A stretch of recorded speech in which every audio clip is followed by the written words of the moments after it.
ចំរៀងខ្ញុំតែងគ្មានអ្នកណាស្ដាប់ព្រោះតែងពីសัตว์បាក់សីកីឡា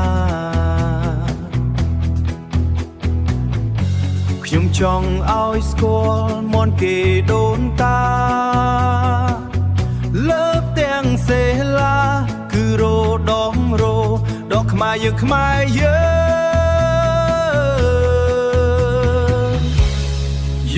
ជាខ្មែរខំថែរក្សាទុកគុំដេកស្រមុកបំភ្លេចវាចោលព្រោះស្នាដៃខ្មែរពីគេយូរហើយបាននៅកន្តើយបាត់ហើយរបស់យើងជួយយើងពួកយើងជួយគ្នាពួកយើងចំរៀងខ្ញុំតែងគ្មានអ្នកណាស្ដាប់ព្រោះតែងពីសัตว์បាក់សីកីឡាខ្ញុំចង់ឲ្យស្គាល់មន់គេដូនតា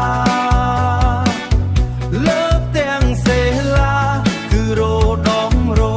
ដកខ្មែរយើងខ្មែរ